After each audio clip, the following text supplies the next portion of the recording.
All right, America, let's go to Trump and Harris here. Latest betting as we get close now. Less than 3 weeks. Less than 3 weeks. We'll be in the States, but we've got a lot to do between now and then. In fact, I think I literally have 1 day off in the next few weeks, and I'm very happy because we get to go everything from Tassie this weekend with our town to Queensland for the election and then over to the US. Bookies, 55-46 in favour of Trump. They say, according to the money, that Trump wins Arizona, Georgia, Pennsylvania, that she wins Michigan, she wins Nevada, she wins Wisconsin. If that's the case, he wins, and he wins only just. What about the polls going into this, the third last week? Trump is winning the polls in Arizona, Nevada, Michigan, Pennsylvania, North Carolina, Georgia. If that happens, he gets more than 300 electoral votes. He needs just 270 to win. If people think, oh no, but it all could be wrong and Harris is fine, let's compare. Harris nationally is up 1.7. Biden 4 years ago was up 9.2. Hillary is up 6.7 and she lost. In Wisconsin, she leads, but currently Trump leads in Pennsylvania, Ohio, Michigan, Arizona, Nevada, North Carolina, Georgia, Florida. Biden led by bigger margins, but the polling was off, and of course Clinton couldn't be more wrong in 2016. But before you think, oh, well, that's it, home and hosed, time to go and put the fight, fight, fight flag out the front, you need to know there are other people who look at polls and then they start to pull polls out of the average of polls because they think they're too left-wing or they're too right-wing.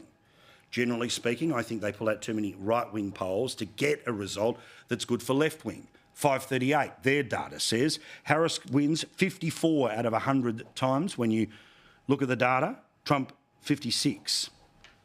I think this week, if the numbers keep going the way they do, the Nate Silver version, Nate Silver used to run 538, since then they've changed some of their methodology. He says Harris 51% chance of winning, Trump 48%. That should change this week if polls keep going the way that they are. Why? Because his belief is that she will win Pennsylvania, Michigan, Wisconsin, Nevada. She holds on to all of that. She has the presidency. But apart from the data, apart from the money, let's just look at who you think is the winning campaign. The one who's booking Madison Square Garden in a state that they absolutely will not win, but still the Trump campaign wants it because it's an iconic venue. Do you think they're winning? Or the Harris campaign, who are putting out ads with blokes pretending to say, I'm a man and I'm a real man and a real man cries and a real man is a farmer and a real man votes for Kamala Harris. Or another sign that Harris is not where she wants to be is that she's now getting back into the mind games. They were successful at the debate when she was pushing him on crowd sizes, all the rest of it. He lost his brain. She won the debate. So this is what she said on television just yesterday. His staff won't let him do a 60 Minutes interview. Every president for the last half century has done one, anyone who's running for president. Everyone has done it, except Donald Trump. He will not debate me again. I put out my medical records. He won't put out his medical records. And you have to ask, why is his staff doing that? And it may be because they think he's just not ready and unfit and unstable and should not have that level of transparency for the American people. All right, Donald, Team Red, don't fall for it.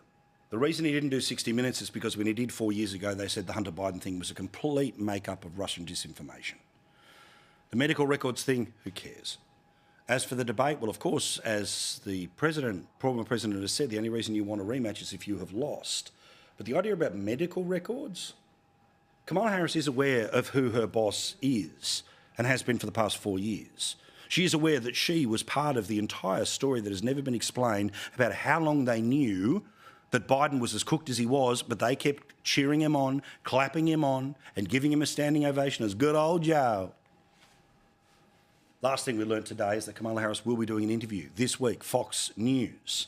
Brett Bell will be the one who'll be doing the interview, but she thinks this is reaching into the lion's den and she's more courageous because Trump won't go into the other den. Well, guess what Brett Baer's going to do? Ask her about how long did you know about Biden. Going to ask her about flip-flopping. All the stuff she's been afraid of, and she's crumbled when she has been asked by a friendly journalist. Too clever by half and starting to get desperate.